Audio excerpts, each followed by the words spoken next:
আসসালামু আলাইকুম, কি অবস্থা, কেমন আছেন সবাই? আশা করি সবাই সুস্থ আছেন, নিরাপদে আছেন। আপনারা সবসময় বাই রোডে আমেরিকা আসার অভিজ্ঞতা জানতে চান, বর্ডারের অবস্থা কীরকম আপডেট জানতে চান। আজকে আমার এক ফ্রেন্ডের কাছ থেকে সম্পূর্ণ খুঁটিনাটি জানবো তার মুখ থেকে। সে কিছুদিন আগে মেক্সিকো হয়ে আমেরিকা আসছে। তার আসতে কি কি সমস্যা ফেস করতে হয়েছে চলেন তার নিজের মুখ থেকেই শুনি। আসলে উনি ক্যামেরার সামনে আসতে চাচ্ছে না, সেই জন্য তাকে দেখাতে পারছি না, সরি। তবে চলেন তার মুখ থেকে সম্পূর্ণ কাহিনীটা শুনি। তো আসসালামু আলাইকুম ভাই। ওয়ালাইকুম আসসালাম ওয়া রাহমাতুল্লাহ। কি অবস্থা, কেমন আছেন, ভালো আছেন নি? এই তো ভাই সবাই দরবারত ইনশাআল্লাহ আলহামদুলিল্লাহ আল্লাহ ভালোই রাখছে। আমেরিকা কিরকম লাগতেছে আপনার কাছে? মোটামুটি আলহামদুলিল্লাহ ভালোই। নিজের মাতৃভূমি আর পরের দেশ, ডিফারেন্স তো আছে। যাই হোক ভাই, আমার যে ভিউয়ার্স আছে তারা আসলে জানতে খুব আগ্রহী যে আমেরিকা আসতে কি কি ঝামেলা ফেস করতে হয়। আপনি কিভাবে আসছেন, আপনার অভিজ্ঞতা থেকে যদি সবার সাথে একটু শেয়ার করতেন আর কি। আমি তো আগে বাংলাদেশে টুকটাক ব্যবসা বাণিজ্য করতাম। তো আসলে আমার একসময় আশা ছিল, স্বপ্ন ছিল আসবো। দোকানে বিকাশের ব্যবসা ছিল, পেজি লোডটা ছিল, এই টুকটাক মিলিয়ে জুলিয়ে চলতে পারি আলহামদুলিল্লাহ। তো বাংলাদেশে আপনার ইনকাম মোটামুটি কেমন হইতো আর কি? ইনকাম কত 20-25-এর মতো। অক্টোবর মাসের 26 তারিখে আমার ভাই আমাকে ফোন করে বলতেছে আর ফ্লাইট হয়েছে নভেম্বরের 11 তারিখ দিন যায় রাত্রে। কোন দেশে? প্রথম হয়েছিল আপনার গুয়ানা। বাংলাদেশ থেকে সরাসরি গুয়ানাতে গেছেন প্রথম? হ্যাঁ, ব্রাজিলের পাশের দেশ গুয়ানা। হ্যাঁ, ব্রাজিলের পাশের দেশ গুয়ানা। আচ্ছা। গুয়ানার থেকে পরে আমরা গুয়ানা এসে এক রাত্রে রইলাম। রওয়ার পরে এখান থেকে আমাদেরকে নিয়ে আসছিল ব্রাজিলে। আচ্ছা। বর্ডার দিয়ে ব্রাজিল নিয়ে আসছে। তো পরে আপনি ব্রাজিল আসছেন ইলিগেল হয়ে, না? হ্যাঁ, ইলিগেল হয়ে বর্ডার ক্রস করে ব্রাজিলে ঢুকলাম। ব্রাজিল থেকে ব্রাজিলের বর্ডারে আইসা ব্রাজিল ঢুকার পরে দিয়ে ওইখানে এক বাড়িতে 2 দিন রাখার পরে দিয়ে আমাদেরকে ওই একটা এয়ারপোর্ট থেকে ফ্লাই করা দিছে। পার্থ নামে একটা এয়ারপোর্ট আছে, ওইখানে ফ্লাই করা দিছে ব্রাজিল থেকে। হ্যাঁ, ব্রাজিলের ভিতরে। ওইখান থেকে ওখানে বিমানে আসতে আপনার 2.5 ঘন্টার মতো লাগবে। এক স্টেট থেকে আরেক স্টেট। হ্যাঁ, এক স্টেট থেকে আরেক স্টেটে গেলাম। যাওয়ার পর ওইখানে দালাল ছিল, আমাদেরকে এয়ারপোর্ট থেকে রিসিভ করে নিয়ে এক হোটেলের মধ্যে আমাদেরকে প্রায় 7 দিন পর্যন্ত আমরা ওইখানে অবস্থান করছি। পার্থ থেকে 7 দিন ইয়ে করার পরে দিয়ে আমাদেরকে আবার আরেকটা ফ্লাই করে আরেক স্টেটে, এটা হলো আপনার ওইখান থেকে ওই পার্থ এয়ারপোর্ট থেকে আবার ফ্লাই করা দিছে আপনার হলো বলিভিয়া বর্ডারের কাছে ব্রাজিলের একটা এয়ারপোর্ট আছে, ওইখানে ফ্লাই করে দেওয়ার পরে দিয়ে ওইখানে আমাদেরকে নিয়ে এক বাড়িতে একদিন রাখলো। রাখার পরের দিন আমাদেরকে নিয়ে গেছে হইলো বলিভিয়ার বর্ডারের কাছে। আচ্ছা, আপনি যখন ব্রাজিল আসলেন আপনি তো তখন ইলিগেল, তো ইলিগেল অবস্থায় আপনি কিভাবে ফ্লাই করলেন? ওইটা এদের এখানে সিস্টেম করে, তারা আমাদের শুধু ওই পাসপোর্টের ফটোকপিটা নিয়ে আর কি করে একটা পেপার ওয়ার্ক আনিয়ে আমাদেরকে বাইর করে দিছে। আর টিকিট কাটে দিছে, বলে যে এয়ারপোর্টে তোমাদেরকে যদি দেখলাম যে কিছু জিজ্ঞাসা করে না, সব আগে থেকে ম্যানেজ করা, তাই তো? হ্যাঁ, না ম্যানেজ বলতে তাও আমরা দেখিও নাই। আমাদেরকে বলছে যে তোমরা যাইবা, ঢুকি লেফটের দিকে চলে যাবা, লেখা আছে। এদের বাসাতে ডোমেস্টিক ফ্লাইট, ইন্টারন্যাশনাল ফ্লাইট হলো left side, right side, left side হলো তোমার ডোমেস্টিক ফ্লাইটগুলো। তো তোমরা লেফট সাইডে চলে যাবে। লেফট সাইডে চলে গেলে আমাদের ওইখানের মধ্যে গেলাম, দেখলাম যে লোকজন সিরিয়ালে দাঁড়িয়ে রয়েছে। আমরা বোরিং দিলাম, মোবাইলের স্ক্যানার দিলাম, আর ব্যাগ ট্যাগ চেক করার পরে ছাড়ে দেওয়ার পরে দিয়ে আমরা যাই ওই যে আপনার গেট নাম্বার দেখলাম। তখন আমাদের গেট নাম্বার ছিল 31-এ যাই ওইখানে অপেক্ষা করলাম। ওইখান থেকে বিমান ছাড়ার পরে দিয়ে চলে আসলাম। বলিভিয়ার বর্ডার কাছে আছে, এখানে আমরা 2 দিন রয়েছি। 2 দিন থাকার পরে দিয়ে ব্রাজিলের বর্ডার থেকে কত 5-6 মিনিট হাঁটলে এখান থেকে একটা নদী আছে। আমাদেরকে একটা গাড়িতে করে নিয়ে ওইখানে নামাই দিয়েছে। ওইখানে তাদের লোক অলরেডি রেডি করা আছে, ট্রলার রেডি করা আছে। আচ্ছা, ওইখান থেকে গেলাম। ওইখানে তাদের বলিভিয়াতে এক মহিলা আছে নদীর পাড়ে, ওই বাড়িঘর দুয়ারে, ওইখানে রিসিভ করলো। রিসিভ করার পরে দিয়ে এখান থেকে তার পাশেই কিন্তু পুলিশের থানা। পুলিশ কিন্তু সবাই দেখতেছে, দেখার পর দিয়ে এখান থেকে তাদের মোটরসাইকেল আছে, কিছুর মোটরসাইকেলে করে নিতেছে, আবার কিছুর প্রাইভেট গাড়ি করে উঠে ওইখান থেকে আরেকটা বাড়িতে নিয়ে গেল। নিয়ে যাওয়ার পর ওইখানে আমাদেরকে খাওয়া দাওয়া দিল। আপনারা বলিভিয়া অলরেডি ঢুকে গেছেন? অলরেডি ঢুকে গেছি। নদী পার হইতে কোনো সমস্যা? ছোট স্রোত আছে। পরে আমরা ওইখান থেকে গেলাম হলো বলিভিয়া, ওই বাড়িতে নিয়ে রাখলো। নেওয়ার পর আমাদেরকে খাওয়ান দিচ্ছে রুটি আর হলো চিকেন, খাওয়া দাওয়া দিল। খাওয়া দাওয়া দেওয়ার পরে দিয়ে 2টা মাইক্রোবাস আসলো বলিভিয়ার ভিতরেই। হ্যাঁ, বলিভিয়াতে মাইক্রোবাসে উঠাইলো। মাইক্রোবাসে উঠানোর পরে দিয়ে আমাদেরকে রাত্রে সারা রাত্র গাড়ি টানছে। পরের দিন গাড়িটা নেই। পরের দিন সন্ধ্যার সময় পেরু বলিভিয়া পেরুর বর্ডারের কাছাকাছি যাই। রাখার পরে দিয়ে এখানে আমাদেরকে আবার খাওয়ান দাওয়ান দিছে। এ পাখিতে আমরা পতাকাটাও কিন্তু খাওয়ান দাওয়ান কিনে টিনে লইছি, বাহিরেও পানি টানি ইয়া করে দিছে, ড্রিঙ্ক ড্রিঙ্ক দিছে, খাইলাম। ওইখানে পেরুর বর্ডার আমাদেরকে এক বাড়িতে রাখছে। রাখার পরে দিয়ে এখান থেকে আপনার মনে হয় 2-3 ঘন্টা আমাদেরকে কইলো যে তোমরা একটু রেস্ট করো। এখান থেকে আমাদেরকে রাইতে 2টা বাজে যে আমাদের দায়িত্ব রেসপন্সিবিলিটি, সে আমাদেরকে পেরুর বর্ডারের কাছে নিয়ে গেছে 2টা গাড়ি করে। নেওয়া যাওয়ার পরে দেখলাম যে পেরুর বর্ডারের কাছে এমন এক অবস্থা, বর্ডারের রাস্তা কিন্তু খোলা। ওইখানে জাস্ট দোনো দেশের পুলিশ আছে। আমাদেরকে যে এজেন্ট ইয়ে করতেছে ওইখানে যাই দেখলাম যে তাদের আমাকে যে বস বা তাদের যে বস, সে এখানে যাই পুলিশের সাথে দাঁড়া মানে ওদের সাথে আগেই বুক করা আর কি। হ্যাঁ, বুক করা। আর আমরা না, আমি জাস্ট এখান থেকে হাঁটি ওইখানে যাই গাড়ি তুলে গেছি সুন্দর মতো। শেষ পেরুতে ঢুকি গেলাম। ওখানে তো বাংলাদেশের মতো গুষ্টু চলে, ল্যাটিনে পুরো আছে। ওইখান থেকে গেলাম হইলো আপনার ওইখানে গাড়ি তোলানোর পরে ঘন্টা খানেক গাড়ি টানার পরে দিনই আমাদেরকে একটা হোটেলে রাখছে। আপনারা অলরেডি পেরু ঢুকে গেছেন? পেরু ঢুকে গেছি, ঠিক আছে। পেরুতে ঢুকে গেছি, ওইখানে নিয়ে হোটেলে রাখছে। হোটেলে রাখার পরে দিয়া ওইখান দিয়ে হোটেলে রাখার পরে দিয়ে পরের দিন সকালবেলা আমাদেরকে পেরুর থেকে ওই বর্ডার থেকে গাড়ি তুলে দিছি। আমরা চলে যাবো হইলো পেরুর রাজধানী লিমা। ওইখান থেকে আপনার গাড়িয়ে যাইতে লাগলো 29 ঘন্টা। গাড়ি তো আপনার কোনো অসুবিধা নেই, টয়লেট সব কিছুই আছে। সিটও খুব হাইফাই ভালো, দেখা গেল যে বসে রয়েছে। তো 29 ঘন্টা আপনারা গাড়িতে ছিলেন, কোনো স্টপ দেয় না? মাঝে মাঝে বলতে স্টপ হয়তো এরা তৈল লইছে বা একটু ইয়ে করছে বা ওইখানে যাই হয়তো একটু নামছি। যখন আমরা এই লাইনে আসতেছি তখন কিন্তু আমরা প্রত্যেকটা লোকে বিভিন্ন দেশের কালচার, বিভিন্ন দেশের সবকিছু অনুভব করি আসতেছি। প্লাস অনেকের কাছে ভালো লাগতেছে, নতুন একটা এক্সপিরিয়েন্স হইতেছে। আসলে যে জীবনটা কিরকম, অনেক ছেলে আছে বাপের হোটেলে খাইছে, যে পরদেশে আইসা অন্য বিদেশ যাইয়া যে ইনকাম করি, অর্থ উপার্জন করি, সংসারে দেওয়া বা নিজেকে নিজে স্বাবলম্বী করা, সেটা কিন্তু তার এখন আস্তে আস্তে। যখন আমরা পেরু রাজধানী লিমাতে আসলাম, আমগরে একটা বাস স্ট্যান্ড নামাই দিল। তখন তারা তাদের লোকেশন অনুসারে তারা গাড়ি নিয়ে এসে অলরেডি এখানে হাজির।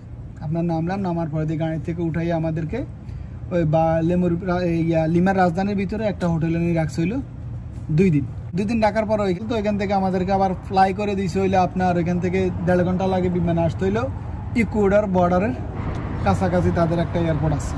তো এবার আপনারা ঢুকবেন ইকুয়েডর। এখান থেকে বর্ডার আরো প্রায় 150 মাইল দূরে, 150-200 মাইলের কাছাকাছি। এখানে আমাদেরকে রাখছে হইলে আপনার 4 দিন রাখার পরে এখান থেকে আমাদেরকে বাস উড়ে দিয়েছে আর আমরা চলে আসছি হইলো পেরু আর ইকুয়েডর বর্ডার। ঠিক ওইখানে এসে দেখলাম পেরু আর ইকুয়েডরের বর্ডারটাও ঠিক একই সিস্টেম।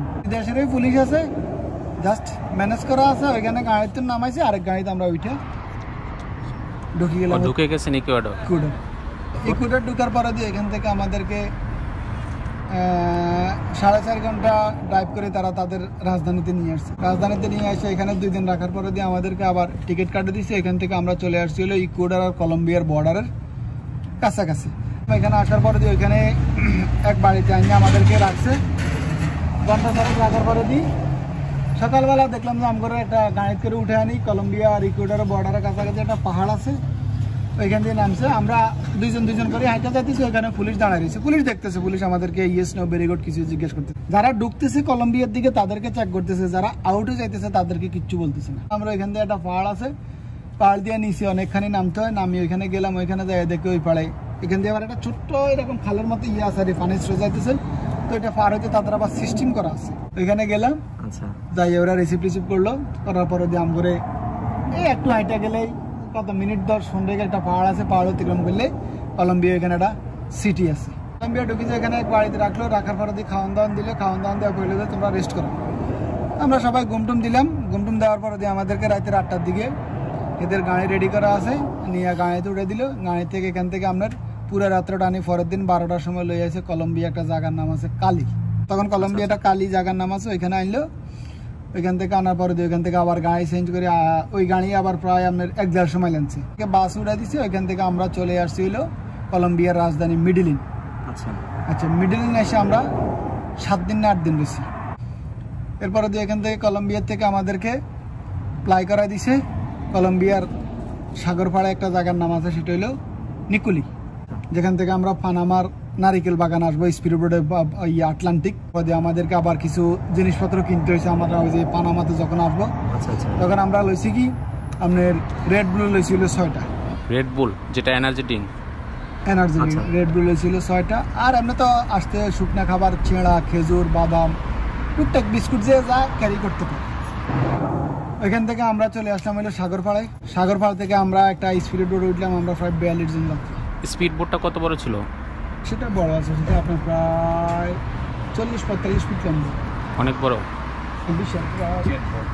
এখান থেকে ওইখান পর্যন্ত 45 জন, 40-42 জন লোক। ড্রাইভার ওইখানে আসলাম, আসিয়া ওইখানে বোর্ডে উঠলাম, আমাদের মাল সামানা নিল, বোর্ডে উঠাইলে সুন্দর করি আল্লাহর নাম বলে বিসমিল্লাহ বলে মা বাবার দোয়ার বরকত। এর আগে কিন্তু মা বাপ সবার কাছ থেকেই দোয়া দুরুস নিয়ে নিছি, বেঁচে থাকলে দেখা হবে নাকি। শেষ। এরপর এখান থেকে আমরা চলে আসছি আপনারা বলি কাপুরখানা নামে একটা জায়গা। তো বোটে আপনারা কতক্ষণ ছিলেন? ছিলাম 7 ঘন্টা। তো 7 ঘন্টা যে সাগরের উপরে ছিলেন, আপনাদের কোনো সমস্যা হয় না? আমরা ঢেউ আসছে, কিন্তু ঢেউ যে বড় বোটের কারণে কিন্তু আমাদের এত বুঝে যায়। ওখানে আসার পরে তারা নাবিক 3 জন চেঞ্জ হয়ে গেছে, আবার ইঞ্জিনে পুরোপুরি সে আবার ড্রামেগুলো সম্পূর্ণ ফুল করছে। ফুল করার পরে দিয়ে ওইখান থেকে আল্লাহর রহমতে টান দিছে, টান দিয়ে বাকি ধরেন না 3-2.5 ঘন্টার মধ্যে লইয়া গেছে আমাদেরকে নারিকেল বাগান নামে একটা জায়গা আছে। নারিকেল বাগান ওই জায়গাটার নাম। ওইখানে যাই দেখলাম যে আরো বাঙালি লোকজন আছে, বিভিন্ন এজেন্টের, আমগো এজেন্টেরও আছে। যাওয়ার পরে দিয়ে আমরা ওইখান থেকে প্রায় একসাথে রওনা হয়েছি ধরেন না প্রায় 250-300 লোক। অন্যান্য এজেন্টেরও লোক আছে না? তারা তো 20 জন, আরেকজনের 20 জন, আরেকজনের 15 জন, আরেকজনের 30 জন, এভাবে সবাই রেডি করে আল্লাহর রহমতে সবাইকে একসাথে মুভ করবে। 200 লোক এই রাত্রে আল্লাহর রহমতে হাঁটতে হাঁটতে হাঁটতে হাঁটতে হাঁটতে প্রায় রাত্রে 4টা পর্যন্ত হাঁটার পরে দিই দূরে একটা জায়গার মধ্যে নিয়ে বলে যে এখানে এবার 3-4 ঘন্টা রেস্ট করলাম। রেস্ট করার পরে দিয়ে আমরা 3 ঘন্টা 3.5 ঘন্টা রেস্ট করার পরে দিয়ে সকালে উঠলাম। সকালে উঠার পরে দিয়ে 15-20 মিনিট হাঁটার পরে দিয়া একটা পাহাড় আসছে বড়। ওই পাহাড় থাকতে উঠতে কত 20-25 মিনিট সময় লাগছে। ওই পাহাড় পাড়াইয়া পাহাড় শেষ করে আসার পরে দিয়া যেটাকে বলে ডারিয়ান গ্যাপ। ডারিয়ান গ্যাপের ওইখান দিয়ে দেখলাম যে এখন ভাই আমরা তো আসছি মনে হয় 200-250 লোক, ওইখানে যাই দেখি না হলে আরো 300-400 লোক আছে। সবাই ডারিয়ান গ্যাপে ওয়েট করতেছে। 20 জন লোক দিছি। আপনি আবার এই 20 জন লোক আপনাকে ছবি তুলিয়ে আপনার এজেন্টের নিকট পাঠাইতে হবে, গইনা গইনা একজন একজন করে সিরিয়াল দিয়া। এখন আমরা 1 জন না 2 জন আমগো আগে দিয়ে গেছে, তারা অসুস্থ হয়েছে, তাদেরকে নিয়ে ওইখানে ওয়েট করতেছে। এবং কি তাদেরকে নিয়ে 2 ঘন্টা ওয়েট করার পরে দিয়ে তাদের পা মোটামুটি সুস্থ হয়েছে। আর এরপরে আস্তে আস্তে তারা দৌড়ে হাঁটায় নিচ্ছে। এরপরে তাদেরকে দেখলাম যে তারা সম্মান করে কিছু ডলারও দিছে, তারা কিন্তু খুব হ্যাপি হয়েছে। হেরাও কিন্তু মানুষ, আমরাও মানুষ। হয়তো আমরা এখানে আয় করার জন্য আসতেছি, তারা কিন্তু আমাদের আয় দিয়ে কিন্তু তাদের চলতেছে, জীবিকা নির্বাহ করতেছে। এক একটা সিস্টেম এক একভাবেই আল্লাহ তাআলা হয়তো করে দিছে। আমেরিকা রসুল্লাহ বা যারা আসবে তাদেরকে রাস্তা। এরপরে ডারিয়ান গ্যাপের ওই জায়গা দিয়ে আপনার ওই সকাল হইতে হাঁটতে হাঁটতে কিছু সময় হাঁটছি, কিছু সময় রেস্ট করছি, যে রেগুলার হাঁটছি তা না। হাঁটতে হাঁটতে চলে গেলাম হইলে একবারে যেটা হইলো বড় পাহাড়। ডারিয়ান গ্যাপের পিছু দিয়ে চলে আসছে আল্লাহর রহমতে। ওইখান থেকে কোনো ডর পায় কিছু লাগে না, দিনের আলো সূর্যের আলো দেখতেছি সুন্দর মতে। হ্যাঁ এমনি কিন্তু 2 পাশে কিন্তু অজস্র জঙ্গল, কিন্তু মানুষ আমরা বহুত। সাপটা দেখেন নাই না, সাপটা থাকে যে এখন আপনার মানুষের উপরে কিন্তু কেউ নেই, মানুষের কিন্তু আমরা খারাপ। কিন্তু ডারিয়ান গ্যাপের আপনার যে রাস্তাটা, যে নদীর মতো যে স্রোত নামছে, ওইটা কিন্তু ধরেন না আপনার জঙ্গল হইলো ওই বিল্ডিংটার কাছে, আর এদিকে হইলো আরো ধরেন না 50 হাত দূরে। আর এই মধ্যখান দিয়ে হইলো ডারিয়ান গ্যাপের পাত্রের উপর রাস্তা, আরই একটু হাঁটতে কষ্ট হয়। আরই তারপরে মানুষ হাঁটতে হাঁটতে হাঁটতে হাঁটতে এটা অনেক ইয়ে হয়ে গেছে।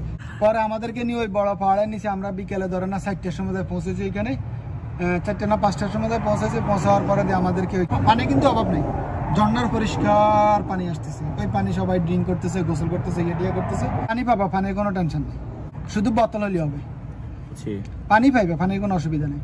পরে ওইখানে গেলাম, ওইখানে যাওয়ার পরে দেখলাম যে তাদের যারা এজেন্ট, বিভিন্ন এজেন্টের কিছু গ্যাস সিলিন্ডার, কিছু চুলে চাকি আছে, তারা কপি টপি ইয়ে করি সবাইকে দিল। সবাই আমরা খাইলাম মোটামুটি। আবার বিস্কুট টিস্কুট দিছে, সবাই বিস্কুট টিস্কুট দিয়ে খাই মোটামুটি। এখানে মোটামুটি আপনার ধরেন না প্রায় 8টা 8:30টার দিকে সবাই একটু একটু করে সারাদিন ক্লান্ত পরিশ্রম করে ঘুমাই গেছে। তবে একটা জিনিস আমার কাছে খুবই অজস্র আনন্দময় লাগছে, একটা মশা মাছিও না। কি বলেন, কোনো মশা মাছি নাই? আপনার 2 পাশে অজস্র জঙ্গল, বন জঙ্গল, এবং কি তারা সিস্টেম করে উপরে দিয়ে তাম্বু টাঙ্গাই রাখছে। এরপর দিয়ে পানামা ওই পাহাড়ে যখন আমরা রাতে 3টা বাজে আবার ঘুম থেকে উঠলাম, উঠার পরে দিয়ে এরা কপি টপি দিল। কপি টপি দেওয়ার পরে দিয়ে কপি টপি খাইলাম। খাই আল্লাহ নাম বলে বিসমিল্লাহ ওই পাহাড়ে উঠতে তো আপনার সময় লাগে প্রায় 4 ঘন্টা। এই হয়তো 40 মিনিট হাঁটছি, 20 মিনিট জিরেছি। ওই পাহাড়ে যখন আপনি একবারে উপরে চূড়ায় উঠে যাবেন তখন ওইখানে পানামার ফ্ল্যাগ দেওয়া আছে, আমেরিকার ফ্ল্যাগ দেওয়া আছে। তারপরে ওইখান থেকে নামতে প্রায় আপনার সময় লাগল 2 থেকে 2.5 ঘন্টা। আচ্ছা দেখো ওইখান থেকে নামলাম, নামার পরে ওইখানে আইসা নিচে নামে আইসা এক জায়গায় জিরেলাম। জিরে এখন বৃষ্টির কারণে অনেক স্রোতের কারণে তারা বলছে যে একটু অপেক্ষা কর, স্রোত কমুক। নদীর পাশ দিয়েই কিন্তু রাস্তা। ড্যারিয়েন গ্যাপ এরিয়াটা কিন্তু বড় আছে, এখনো শেষ হয়নি। ওইটা হলে আপনার একবারই পানামার দ্বিতীয় ক্যাম্পের কাছাকাছি পর্যন্ত ওই ড্যারিয়েন গ্যাপের রাস্তা। তো বৃষ্টির সময় আপনারা কি করছেন? ডিজাইন নাই? বৃষ্টির সময় বলতে আমাদেরকে আবার তারা রেইনকোট দিয়ে দিচ্ছে। সবার কাছে কিন্তু সবারই জরুরি মেডিসিন আছে, ব্যথার ওষুধ আছে, প্যারাসিটামল আছে, গ্যাস্ট্রিক, তারপরে পেটের সমস্যার ওষুধ আছে, তারপরে দিয়ে আপনার অ্যান্টিবায়োটিকও রাখছে। এর কারণ কোথায় গেলে কার কি।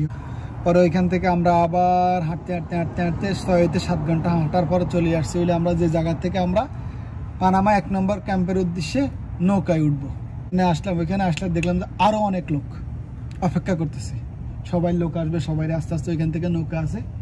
নৌকাতে যখন আমরা ওই 1 নম্বর ক্যাম্পে আসি তখন আমি শুধু একটা জায়গার মধ্যে শুধু একটা মানুষের মাথার খোলস দেখছি। ওইটা কি পানামা জঙ্গলের ভিতরেই দেখছেন?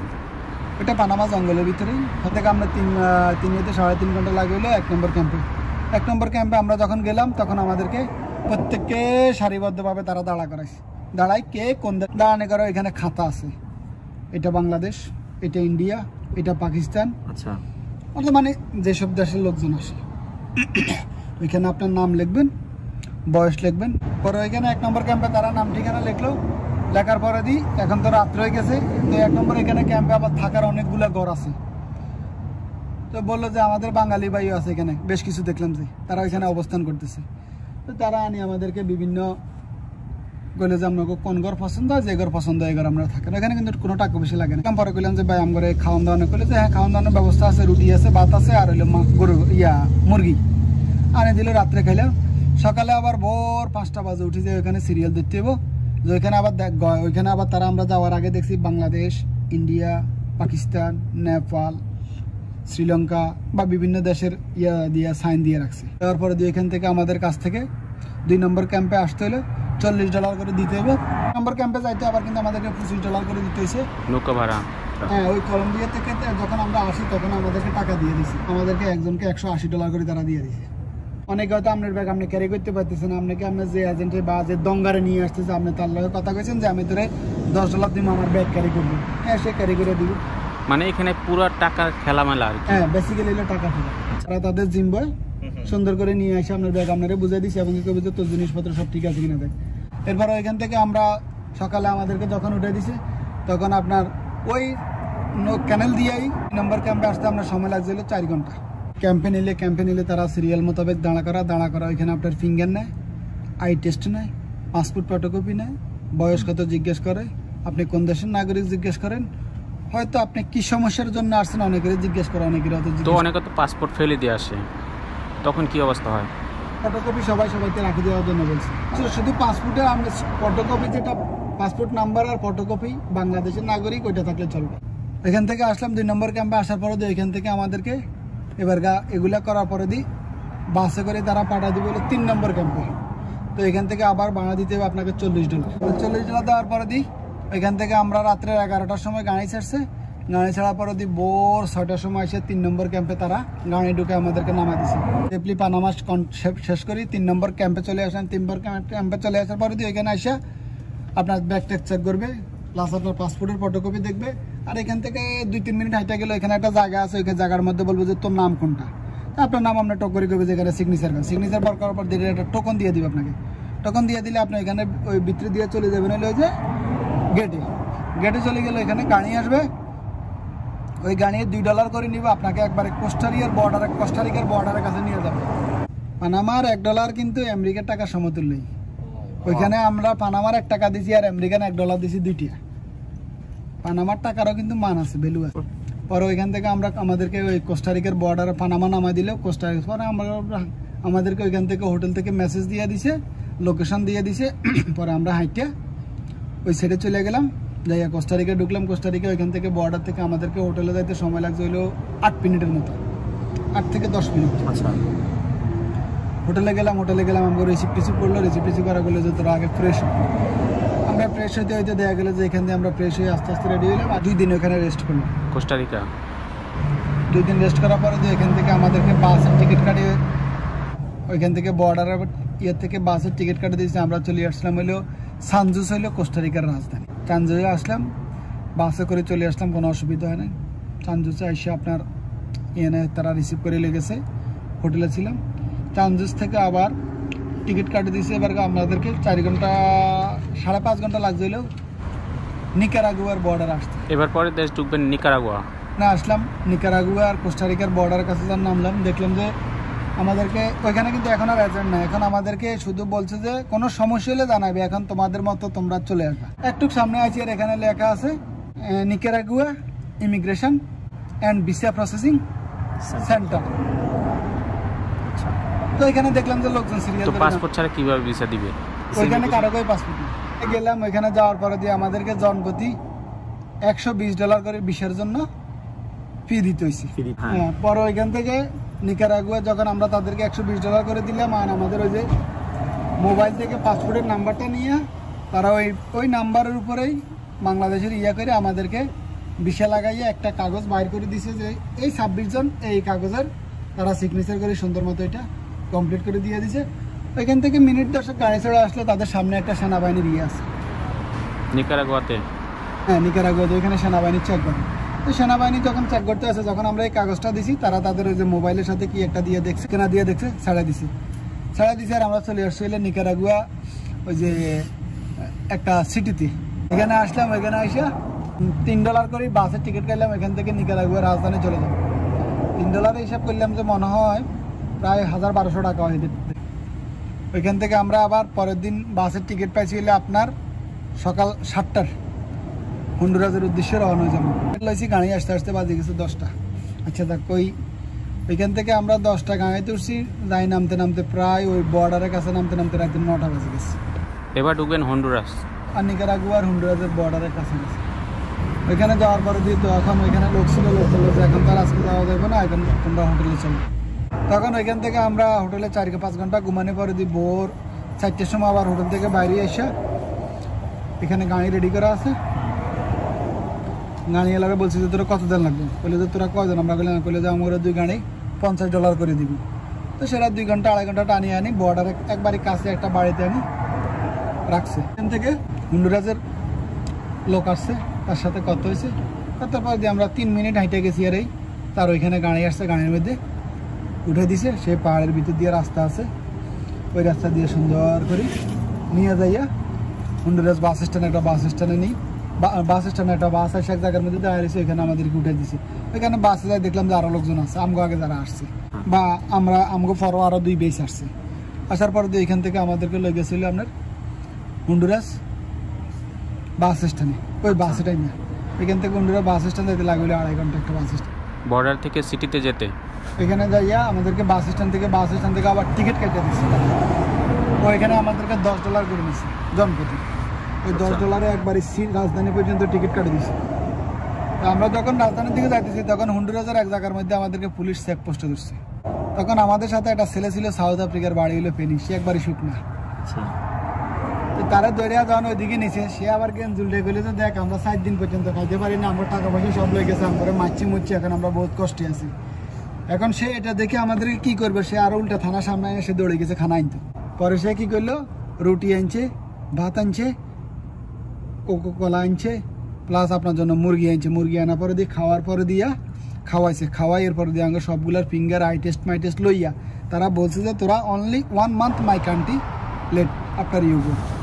তার মানে হন্ডুরাসে 1 মাস থাকার পারমিশন দিছে, তাই তো? 1 মাস তোদের পারমিশন দেওয়া হয়েছে, তোরা থাকতে পারবি, 1 মাসের ভিতরে আমাদের দেশ ত্যাগ করে চলে যাবে। তো 1 মাস তো অনেক বেশি।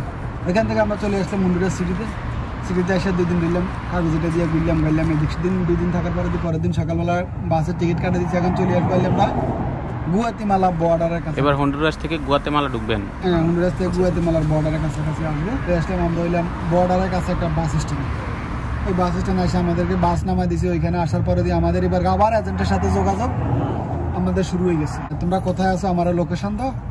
আমরা যখন ওইখানে আসার 15 মিনিট আগে আমরা লোকেশন দিচ্ছি যে আমরা আর 15 মিনিট লাগবো। ঠিক আমরা নামার 2 মিনিটের মধ্যে বাস আসে অলরেডি এখানে রেডি। পরে ওইখান থেকে আমরা যখন আপনার হন্ডুরাসের বর্ডারের কাছাকাছি হন্ডুরাসের বার গুয়াতেমালার বর্ডারের কাছাকাছি চলে আসলাম, ওইখান থেকে আইনে আমাদেরকে কিছু সময় মনে হয় 40-45 মিনিট হাঁটার পরে দিই এই একটু জঙ্গলের ভিতরে রাস্তাও আছে সুন্দর, দুই পাশে আখের ক্ষেতের মতো আছে। ওইখান দিয়ে আমরা আস্তে আস্তে হাঁটতে এখান দিয়ে এসে একটা হন্ডুরাস আর গুয়াতেমালার মধ্যে একটা নদী আছে। তো ওই নদীতে ট্রলার দিয়ে পার করে দিছে, এক ট্রলার প্রায় 25-30 জনের মতো উঠছে, সুন্দর করে আনি গুয়াতেমালা বর্ডারের কাছে।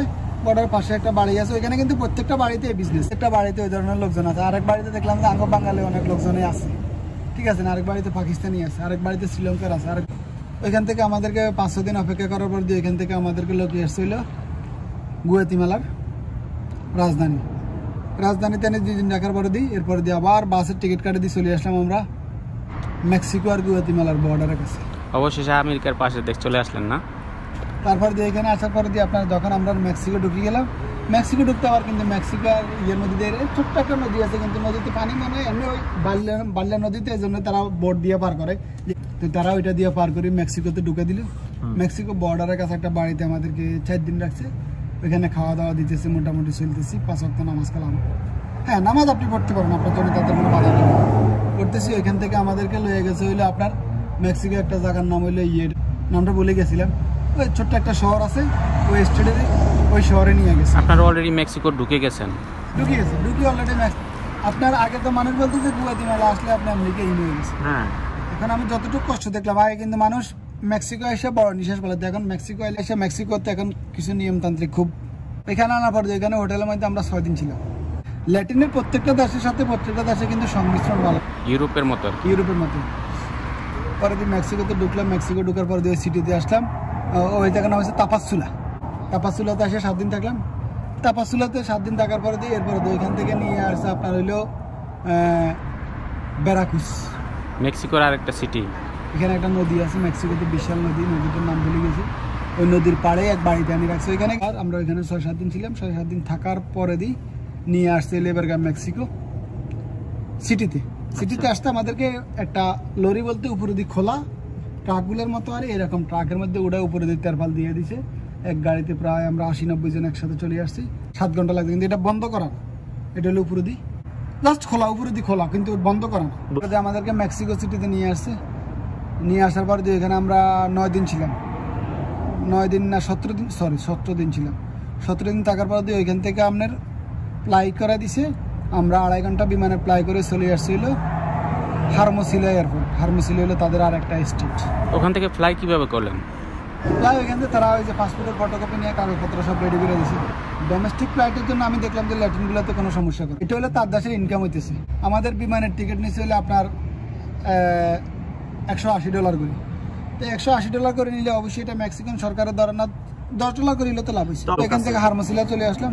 হারমোসিলা আসার পর দিয়ে এয়ারপোর্ট ক্রস করে বাইরে আসলাম। আসার পরে দিয়ে এখানে আমাদের এজেন্টের নাম হলো মোটামুটি 8 জন ছিলাম। হাত উঠেছি, আমি করে গায়ে তুলে নিয়ে আসছে হোটেলে। 4 দিন থাকার পরে দিয়ে আপনার ওইখান থেকে আবার বাসের টিকিট কাটে দিয়েছে। আমরা চলে আসলাম মেক্সিকোর ভিতরে একটা জায়গার নাম আছে ক্যালিফোর্নিয়া। মেক্সিকোর ভিতরেও কিন্তু একটা জায়গার নাম আছে অ্যারিজোনা। আমেরিকার ভিতরেও একটা জায়গার নাম আছে টেক্সাস, কিন্তু মেক্সিকোতেও আছে, অ্যারিজোনাতেও আছে।